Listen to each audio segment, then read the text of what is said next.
Ciao a tutti, siamo in compagnia di Chiara e Antonio e ci troviamo in Officina Mosaico nel centro storico di Otranto, che è una città davvero interessante di cui vi ho parlato poco fa, importantissima anche per i mosaici di cui parliamo tra poco, e siamo in Piazza Basilica, che è un po' un luogo fondamentale. Perché Antonio? Perché è fondamentale? Beh, è fondamentale, è il centro della città, è dove sorge la cattedrale, dove c'è il mosaico medievale più grande d'Europa. E infatti siamo di fianco, proprio qui di fianco a Officina Mosaico, c'è la cattedrale di Santa Maria Annunziata, che è fondamentale per, diciamo, due ragioni. Una per il mosaico e per le reliquie dei martiri di Otranto. Che vogliamo ricordare questi martiri, perché Otranto è famosa proprio per questo episodio tragico. Tragico, che nel 1480 i martiri furono decapitati dall'assalto dei turchi,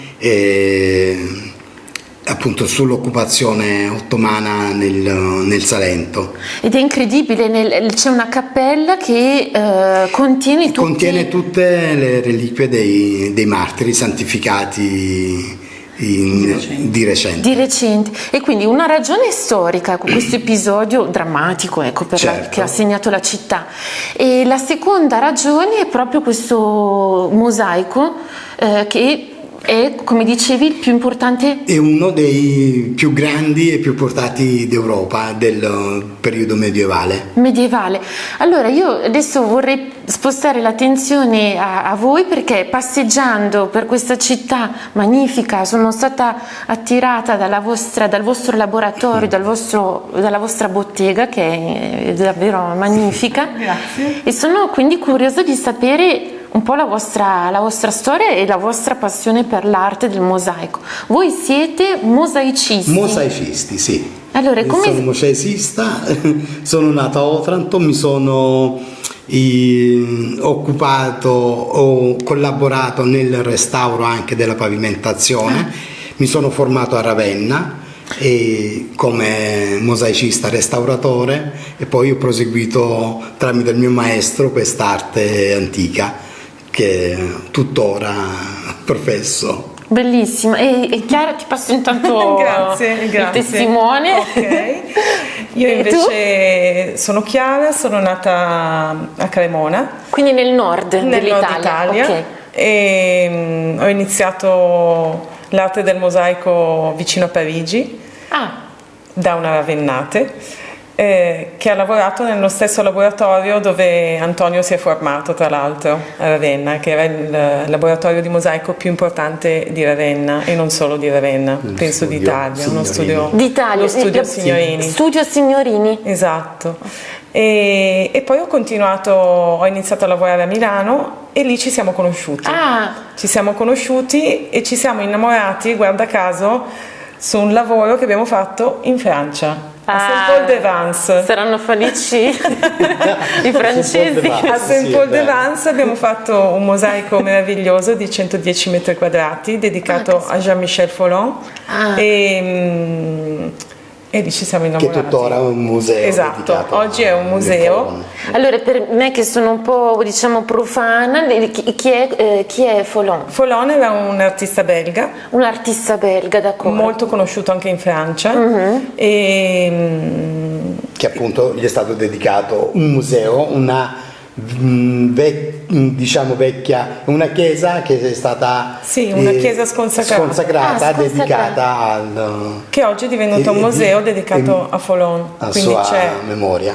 il mosaico di 110 metri quadrati, poi ci sono delle sculture, delle vetrate, ed è bellissimo. Poi Saint-Paul-de-Vence è stupenda, quindi è presto fatto. C'è un legame.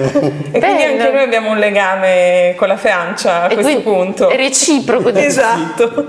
Bellissimo. Esatto. Però sono, come dire, interessata. Siamo a Otranto, che è importantissima per quanto riguarda il mosaico, ma avete entrambi menzionato la città di Ravenna. Sì. Allora, Sì. diciamolo, magari non tutti, come forse anche come me, non conoscono l'importanza di Ravenna per i mosaici. Perché Ravenna? è Sì, così? Ravenna è importante per i mosaici bizantini che abbiamo in Italia, da Santa Apollinaria, San Vitale, quindi è il centro del periodo bizantino dove si è evoluto il mosaico in Italia, anche se c'è stato anche prima dei periodi romani. Romani, Sì. ok. Però in effetti a Ravenna si pensa Ravenna come... poi si è sviluppato nel tempo tutte professioni di mosaicisti che provenivano appunto dai bizantini È molto e hanno interessante. proseguito. Perché in effetti quando si pensa all'Italia, l'ho già detto in altre occasioni, si pensa a un nord-sud, però è veramente in questa parte d'Italia si sente l'Oriente. Certo, sì, quello sì, ha molta influenza orientale. Sì. Sì, greca, orientale, c'è un misto. Infatti Otranto era il fulcro dai resti di San Nicola, era il centro del Mediterraneo dove tutte le culture si confluivano qui a Otranto per confrontarsi, e c'era un centro di integrazione, anche di scambi di culture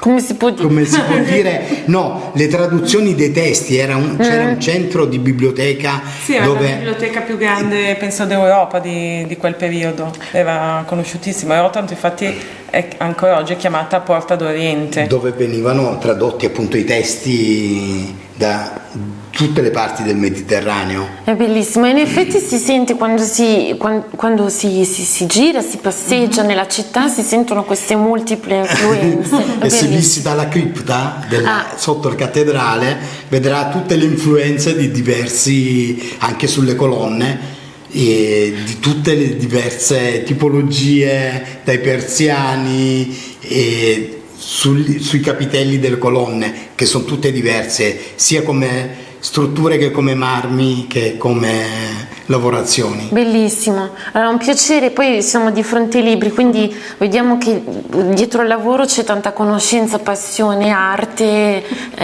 storia dell'arte, però vedo anche il materiale, quindi propongo che adesso... Poi c'è tanto amore sul materiale perché ci si dedica una vita, e più per passione che si fa questo lavoro che oggi esiste ancora, ma proviene dagli antichi. Certo, è una tradizione che... Certo, sì, ci vuole molta passione. Che cerchiamo di mandare avanti anche Adesso vi mostriamo rapportata alle cose moderne, anche un po'. Infatti si vede, dopo potremo vedere alcune opere, però appunto vediamo un po' all'opera partendo dai materiali. I materiali. Ecco, allora qui siamo davanti ai materiali. Come vi dicevo, non so nulla del mosaico. Che materiali si usano per fare un mosaico, Chiara? Allora, si usano diversi materiali. Si possono usare delle rocce, che in questo caso sono delle rocce di qui, del posto, e non è pietra leccese. La pietra leccese è troppo friabile, noi la utilizziamo come supporto, la incidiamo e all'interno facciamo il mosaico, ma non va bene per essere tagliata. Questo è un calcare. È una roccia della zona e c'è in diversi colori e viene usata in particolare per fare le riproduzioni dei mosaici della cattedrale. Ah, ok. In effetti è più dura rispetto alla roccia delle cattedrali che abbiamo visto a Lecce. Sì, dalla pietra leccese. Esatto. Poi si usano le paste di vetro, che sono queste, si chiamano smalti in gergo, sono dei vetri speciali e vengono prodotti a Venezia proprio per il mosaico. Venezia, Murano. Sì, ok. hanno una tempera tale da poter essere tagliati con questo strumento che è la martellina, perché tutti i materiali vengono tagliati con la martellina. Bene, la vedevo qui all'opera, Antonio. Poi ti mostreremo come funziona. Giusto. Un altro materiale sono i marmi. marmi di diverse provenienze, di colori splendidi, che uno neanche si immaginerebbe, e anche questi si tagliano allo stesso modo e noi li utilizziamo quasi sempre dal lato opaco. Opaco? Sì, dal lato del taglio. Ah, e quindi quindi possiamo avere per fare un mosaico sia materiali naturali, diciamo così, che certo, che è la pasta di vetro. Pasta di vetro? Sì, o lo smalto. Esatto. Poi questo, scusami, questa è la foglia d'oro ed è il materiale in assoluto più pregiato che utilizziamo e c'è anche questa in molti colori, non è solo color oro. Può essere verde, può essere blu, può essere rossa. Ma questo è oro? Sì. Oro? Sì, Oro, è oro puro, oro. 24 Oro. carati. È una sottile foglia d'oro tra due vetri e questa viene tagliata normalmente con delle tenaglie per avere meno scarto, anche se si potrebbe anche tagliare con la martellina. Adesso Antonio vi mostrerà come si taglia, perché poi lavoriamo con diverse tecniche, il taglio è sempre lo stesso, ma le tecniche per posare le tessere possono essere molto diverse. Va bene, vediamo un po' di taglio all'opera. Tutti i materiali dalle rocce e marmi si tagliano con questi due attrezzi, che è martellina e tagliolo, dove si formano tutte le tessere anche di dimensioni piccole. Beccato. Mamma mia, sono abbastanza impressionata perché arrivi a tagliare Sì. piccolo e non succede mai. Non succede mai perché le dita sono sempre all'esterno. Quindi si può tagliare anche tessere di millimetriche. Quindi dopo aver tagliato tutte le tessere, qui ci sono poi delle rimanenze dei lavori eseguiti che potrebbero sempre essere riutilizzati per lavori futuri. Allora, le tessere sono state tagliate, quindi Bene. propongo andiamo nel laboratorio per vedere quali sono proprio le tecniche, Certo. scoprire le tecniche. Come si può? Andiamo? Ecco, allora siamo nel laboratorio dove si fa il mosaico, Che cosa sta facendo Antonio? Antonio, che è sempre al lavoro, in questo momento sta lavorando sulla calce. La calce è un supporto temporaneo, è morbida. La calce è praticamente... È questo supporto bianco. Ok, posso? Certo. In effetti è un po' bagnata. Sì, deve è essere bagnata, dove si possono inserire le tessere. Esatto, la calce morbida ci permette di lavorare a lungo ad un mosaico, anche quasi un mese. Perché? Perché alla sera si bagna, per questo l'hai trovata bagnata, si copre con un cellophane e il giorno successivo si può proseguire il mosaico. Bellissimo. Questo consente di fare lavori anche impegnativi, non è il caso di questo, però in questo caso, avendo noi del pubblico che entra, possiamo iniziare un mosaico, lasciarlo e riprendere senza il timore che il mosaico asciughi. E si può permettere anche di sostituire. Quindi fare dei cambiamenti in corso. Sì. Questa è la ragione per cui ci hanno scelto per determinati lavori, perché per l'interpretazione di opere d'arte questa tecnica è perfetta, nel senso che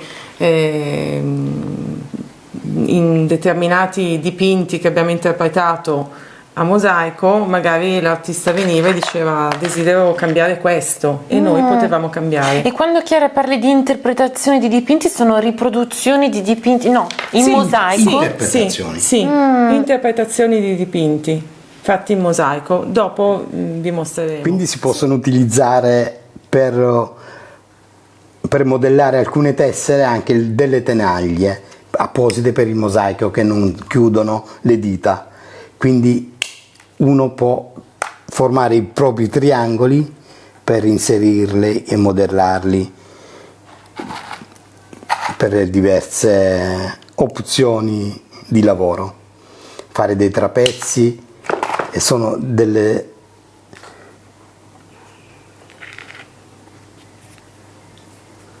occasioni o dei triangoli per inserire bene tutte le forme per realizzare il mosaico. Ecco, per questo lavoro ci vogliono 2 giorni di lavoro per tutti i passaggi che abbiamo inoltrato prima.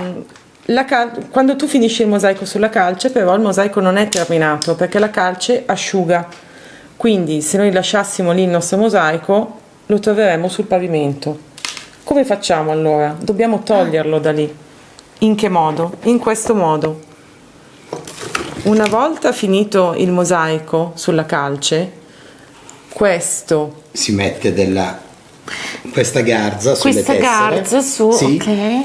Con della colla di coniglio. Colla di coniglio, quindi una colla animale? Sì, Ok. Esatto. Quindi metti la garza, colla di coniglio e quando ha fatto presa lo si strappi. strappa e rimangono rimane tutte le tessere. Questo è il retro del mosaico che verrà ripulito dalla calce, verrà posizionata una malta definitiva che bloccherà per sempre le tessere e una volta presa la malta si laverà perché è solubile in acqua e rimarrà il mosaico dritto di nuovo, finito di nuovo. Quindi voi lavorate sia sul dritto che sul negativo, possiamo dire? Possibilmente sì, No. sì, si può lavorare sia sul negativo per opere molto più semplici e molto più piatte che appunto sul dritto, per avere morbidezza anche sul mosaico stesso. Normalmente noi preferiamo lavorare dal positivo, sul diritto del lavoro, perché lavorando al negativo abbiamo esce molto piatto il tutto. un mosaico piatto che non è quello che a noi piace. Un altro metodo di lavoro per noi è lavorare direttamente su supporto Su malta. definitivo. Però malta. in questo caso però il margine, diciamo, di cambiamento Ecco, non c'è. Esatto, è minimo. Bisogna sapere già quello che si vuole, quello che si mette poi rimarrà definitivamente nella malta. Perché la malta Poi una volta asciutta bloccherà definitivamente tutte le tessere. Ad esempio, un oggetto così è fatto lavorando direttamente. Quindi metti man mano la malta, ne metti una parte, fai il mosaico, ne metti un'altra parte, prosegui, ne metti un'altra parte e lo finisci. E in effetti quello che è interessante, che ora mi hai detto questo, non è piatto, No. È morbido, è la caratteristica dei mosaici antichi come venivano fatti sempre dagli antichi, bellissimo. direttamente sul posto. E questo adesso deve essere ancora rifinito, tutte poi c'è le da un sue legno, deve rifiniture. essere dipinto il E bordo. questo tipo di mosaico un po' in rilievo, diciamo, ha un nome o No, ma è il classico mosaico. è il classico mosaico, Il come era da fatto da sempre? Come era fatto dagli antichi, direttamente sulla malta. Bellissimo.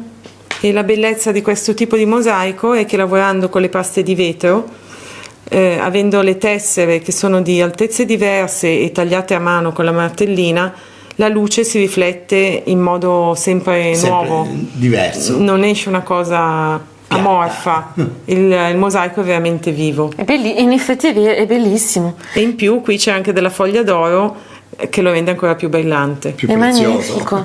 e si vede l'opacità, la parte opaca. Sì, esatto. È magnifico. Grazie. Ecco, e quindi perché noi ci siamo lasciati che tu, Chiara, eri a Cremona e tu sei pugliese. Io sono a Otranto. E a Otranto. E come vi siete poi, perché avete aperto questo luogo che è magnifico, laboratorio e anche bottega di negozio? Sì. Come è successo? È successo che, appunto, come ti dicevo, ci siamo innamorati lavorando in Francia e poi da lì, piano piano, abbiamo capito che la nostra passione per il lavoro, per questo mestiere e per la vita coincidevano e quindi abbiamo deciso di aprire questo laboratorio negozio. Che è magnifico. Ti ringrazio. Bottega, perché sì, è vero. Bottega.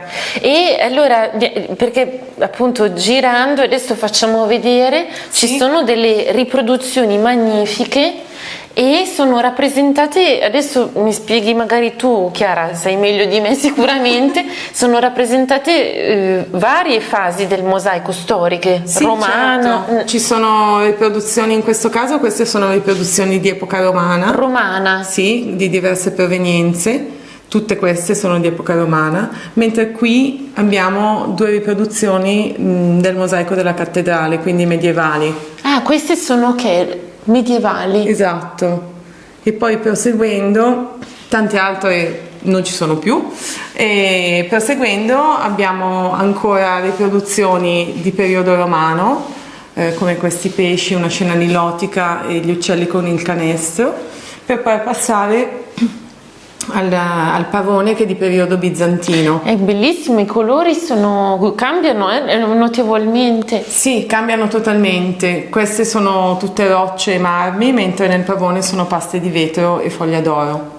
Quindi sono proprio, tu rappresentate tutte le fasi, dal romano Sì. al medioevo, passando per il bizantino. Fino ad arrivare al mosaico contemporaneo, ad esempio questo, che è l'interpretazione di un dipinto, appunto un dipinto tradotto in mosaico.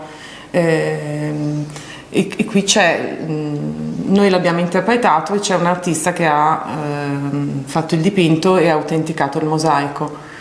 Come facciamo poi opere moderne nostre, come potete vedere i pesci o tante altre cose, anche delle tecniche miste, utilizzando ceramica, foglia d'oro, legni, ci divertiamo insomma. È magnifico. E allora la mia curiosità adesso è appunto, qua avete interpretato l'idea di un artista, che tipo di commissioni ricevete per i mosaici? Appunto, diversi tipi di commissioni. Abbiamo molti clienti privati che ci possono ordinare qualsiasi cosa, come elementi d'arredo o decorativi. Esatto, o decorativi, oppure committenti anche pubblici per quel che riguarda soprattutto il restauro.